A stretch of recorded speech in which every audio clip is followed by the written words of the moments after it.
നമസ്കാരം, എല്ലാവർക്കും ഓപ്പൺ ഔട്ടിലേക്ക് ഒരിക്കൽ കൂടി സ്വാഗതം.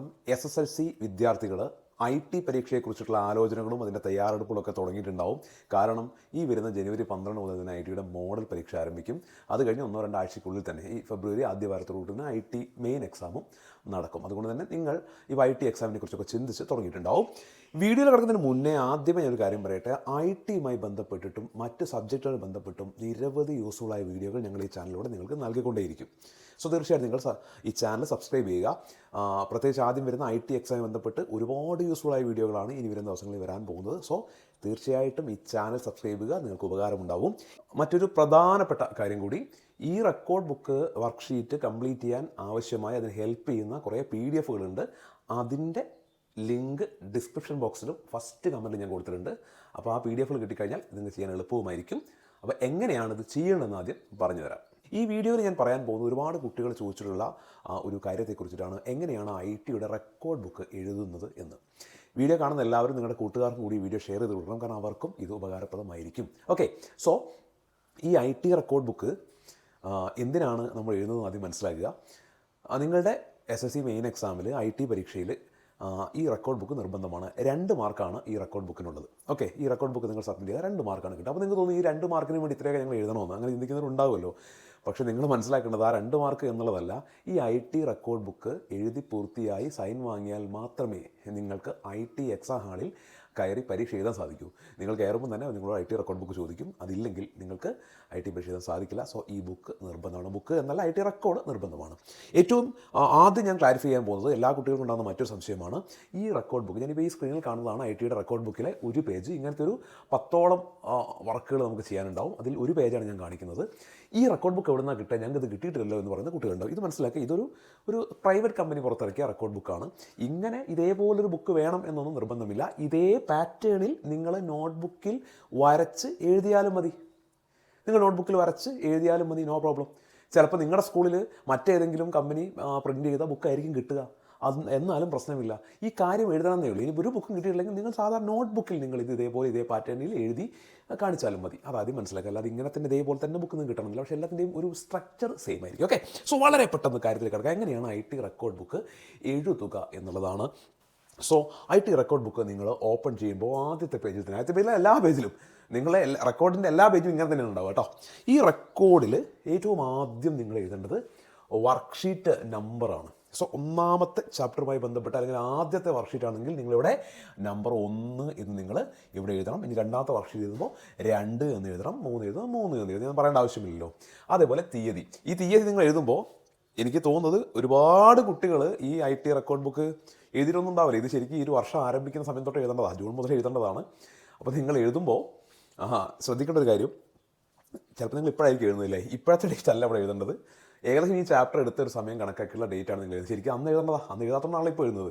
അപ്പോൾ എഴുതുമ്പോൾ ജൂൺ മാസത്തെ ഏതെങ്കിലും ഒരു ഡേറ്റ് നിങ്ങളവിടെ ഇടുക. അതാ ഇവിടെ ഡേറ്റ് അവിടെ ഇടുക. അടുത്തത് അത് നെയിം ഓഫ് ദി ആക്ടിവിറ്റി, പ്രവർത്തനത്തിൻ്റെ പേര്. ഇപ്പം ഉദാഹരണത്തിന് നിങ്ങളോട് ഡിസൈൻ ഫാക്ടറി എന്ന് പറയുന്ന ഫസ്റ്റ് ചാപ്റ്ററിനെ ബേസ് ചെയ്തിട്ടുള്ള ഒരു വർക്ക്ഷീറ്റാണ് നിങ്ങൾ എഴുതുന്നതെങ്കിൽ നമുക്കറിയാം ഇങ്ക്സ്കേപ്പ് വെച്ചിട്ടാണ് നിങ്ങൾ ആ ഒരു ചാപ്റ്ററിൽ കാര്യങ്ങളൊക്കെ ചെയ്തിട്ടുള്ളത് അല്ലേ. സോ നിങ്ങളോട് പറഞ്ഞിരിക്കുന്നത് ഹിരോഷിമ ദിനത്തോടനുബന്ധിച്ച് ഒരു പോസ്റ്റർ തയ്യാറാക്കാനാണ് നിങ്ങൾ പറഞ്ഞിരിക്കുന്നത് കരുതുക. സോ നിങ്ങളിവിടെ എഴുതുന്നത് പ്രവർത്തനത്തിൻ്റെ പേര് ഹിരോഷിമ ദിനത്തോടനുബന്ധിച്ച് പോസ്റ്റർ തയ്യാറാക്കുക. എന്താണോ ക്വസ്റ്റ്യൻ അതാണ് ഇവിടെ എഴുതേണ്ടത്. ഹിരോഷിമ ദിനത്തോടനുബന്ധിച്ച് പോസ്റ്റർ തയ്യാറാക്കുക. ടെക്സ്റ്റ് ബുക്കിൽ ഉണ്ടാവുമല്ലോ. ഇനി അതല്ലെങ്കിൽ നിങ്ങൾക്ക് അത് എഴുതാൻ വേണ്ട ഒരു PDF ഞാൻ വേറെ തരാം. ഓക്കെ, ഹിരോഷിമ ദിനത്തോട് എന്താണോ പ്രവർത്തനം നിങ്ങൾ തന്നിരിക്കുന്ന പ്രവർത്തനം, ഹിരോഷിമ ദിനത്തോടനുബന്ധിച്ച് ഒരു പോസ്റ്റർ നിർമ്മിക്കുക. ഓക്കെ, ഞാൻ കംപ്ലീറ്റ് ചെയ്ത ഒരു PDF കാണിക്കാം നിങ്ങൾക്ക്. അപ്പോൾ നിങ്ങൾക്ക് കറക്റ്റായിട്ട് മനസ്സിലാവും. ഓക്കെ, അതാണ് നിങ്ങൾ ആദ്യം ഇവിടെ എഴുതേണ്ടത്. അപ്പോൾ ഞാനൊരു എക്സാമ്പിൾ കാണിച്ചു തരാം. നോക്കൂ, ഇത് മലയാളത്തിലുള്ള വർക്ക്ഷീറ്റാണ്. Worksheet number 1. തീയതി ഇവിടെ കൊടുക്കണം. കാണുന്നുണ്ടോ? കാണുന്നില്ലെങ്കിൽ ഞാനൊന്ന് സൂം ചെയ്തുതരാം. നോക്കൂ, വർക്ക്ഷീറ്റ് 1 എന്ന് കാണാം. തീയതി ഇവിടെ എഴുതണം. പ്രവർത്തനത്തിൻ്റെ പേര് ഹിരോഷിമ ദിനത്തിനായുള്ള പോസ്റ്റർ നിർമ്മിക്കൽ. കണ്ടോ, ഹിരോഷിമ ദിനത്തിനായുള്ള പോസ്റ്റർ നിർമ്മിക്കൽ എന്ന് നിങ്ങൾക്ക് ഇവിടെ കാണാൻ സാധിക്കും. പക്ഷെ നമ്മൾ പറഞ്ഞിട്ട് നിൽക്കുന്നില്ല. ഓക്കെ, സോ ആ പ്രവർത്തനത്തിൻ്റെ പേര്. ഉപയോഗിക്കേണ്ട സോഫ്റ്റ്വെയർ അടുത്തതായിട്ട് വരിക. ഉപയോഗിക്കേണ്ട സോഫ്റ്റ്വെയർ ആണ്. അത് ഞാൻ ഈ കോളത്തിൽ കാണിച്ചു തരാം.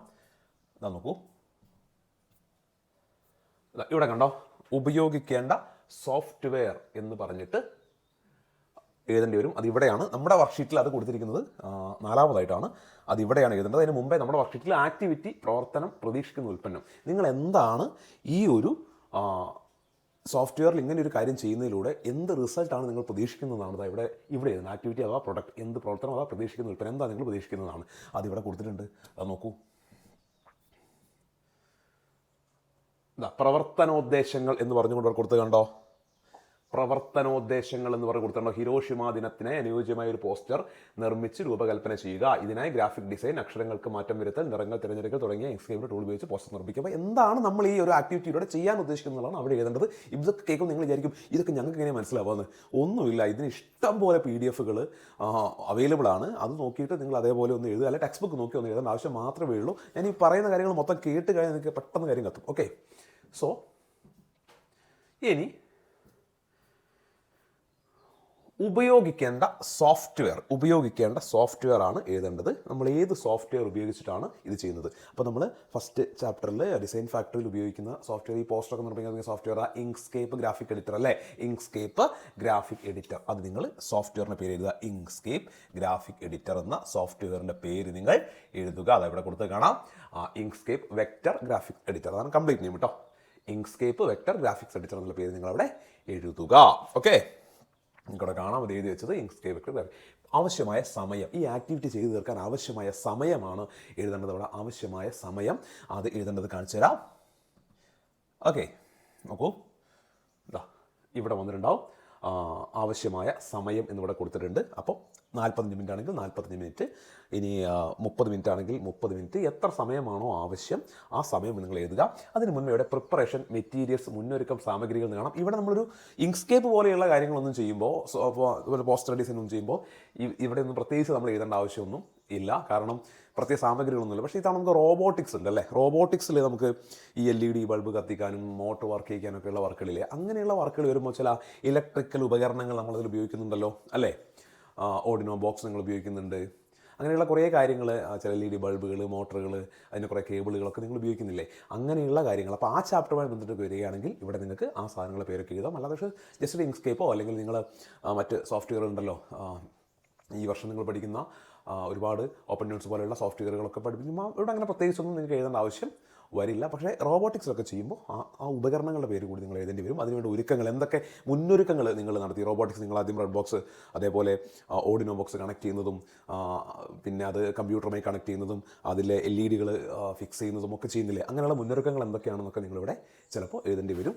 അല്ലെങ്കിൽ ആ സാധനങ്ങൾ അറേഞ്ച് ചെയ്ത് വെക്കുന്നതിനെക്കുറിച്ചൊക്കെ നിങ്ങൾ എഴുതേണ്ടി വരും. അത് കഴിഞ്ഞാൽ നോക്കുക, അടുത്തത് sequence of activities. Sequence of activities എന്ന് വെച്ച് കഴിഞ്ഞാൽ നോക്കുക, എങ്ങനെയാണ്, എന്തൊക്കെ കാര്യങ്ങളാണ് ഈ ആക്ടിവിറ്റിയിൽ നിങ്ങൾ ചെയ്യുന്നത്. ഈ ഒരു വർക്ക് കംപ്ലീറ്റ് ആക്കാൻ കമ്പ്യൂട്ടറിൽ നിങ്ങൾ എന്തൊക്കെ കാര്യങ്ങളാണ് ചെയ്യുന്നതെന്ന് സീക്വൻസ് ആയിട്ട് സ്റ്റെപ്പായിട്ട് എഴുതാനാണ് അടുത്തതായിട്ട്. ഇതിൻ്റെ കണ്ടിന്യൂഷൻ തന്നെയാണ് അടുത്ത പേജിലും നിങ്ങൾക്ക് കാണാൻ കഴിയും. ഇതിൻ്റെ ബാക്കിയാണ് ഓരോ സ്റ്റെപ്പ് എഴുതാനുള്ള കോളങ്ങളാണ് കൊടുത്തിരിക്കുന്നത്. അതെങ്ങനെയാണ് എഴുതേണ്ടതെന്ന് കാണിച്ചു തരാം. ഇതാ മക്കളെ നോക്കൂ, ഇവിടെ സീക്വൻസ് കൊടുത്തിട്ടുണ്ട്.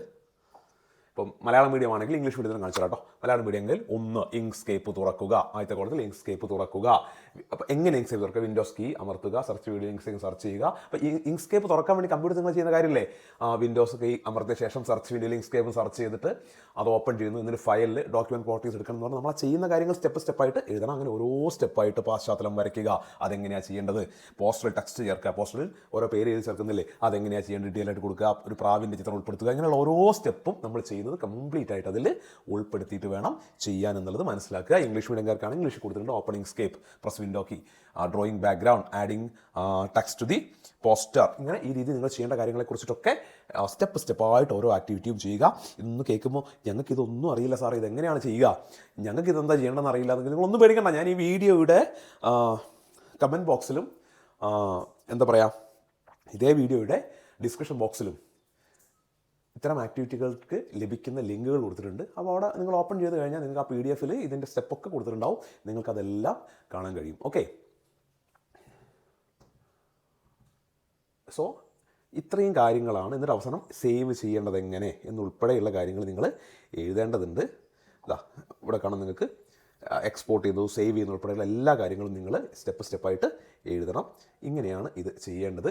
അത് മാത്രം ചെയ്താൽ പോരാ, നിങ്ങളുടെ ടീച്ചേഴ്സ്, ഇത് വിലയിരുത്തലാണ്, ഇത് ടീച്ചേഴ്സ് ചെയ്യേണ്ടതാണ്. അതിൽ ടീച്ചേഴ്സിൻ്റെ സൈനൊക്കെ നിങ്ങൾ വാങ്ങേണ്ട ആവശ്യമുണ്ട്.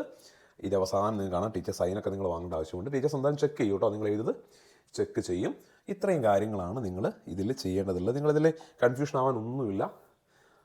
ഞാൻ പറയുന്ന അല്ലെങ്കിൽ ഞാൻ നിങ്ങൾക്ക് തരുന്ന ആ PDF നോക്കിയാൽ നിങ്ങൾക്ക് വളരെ എളുപ്പത്തിൽ ഇതൊക്കെ എഴുതാൻ കഴിയും. സോ ഒരു കൺഫ്യൂഷനും വേണ്ട. ഇതിലിനിയിപ്പോൾ ചില കുട്ടികൾ ചോദിച്ചു വൈറ്റ്നർ ഉപയോഗിച്ച പ്രശ്നം, അതൊന്നും കുഴപ്പമില്ല.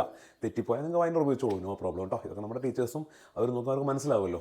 സോ ഇതെല്ലാം ചെയ്യണം. 10 ആക്ടിവിറ്റികളെങ്കിലും ചെയ്യണമെന്നാണ് ഞാൻ മനസ്സിലാക്കുന്നത്. ആ രീതിയിൽ ചെയ്യുക. എന്തെങ്കിലും സംശയമുണ്ടെങ്കിൽ നിങ്ങൾ കമൻറ്റ് ബോക്സിൽ ചോദിച്ചാൽ മതി. വീഡിയോ ഷെയർ ചെയ്യാൻ നിങ്ങൾ മറക്കരുത് നിങ്ങളുടെ കൂട്ടുകാർക്ക്. Okay, thank you. Channel subscribe ചെയ്യുക.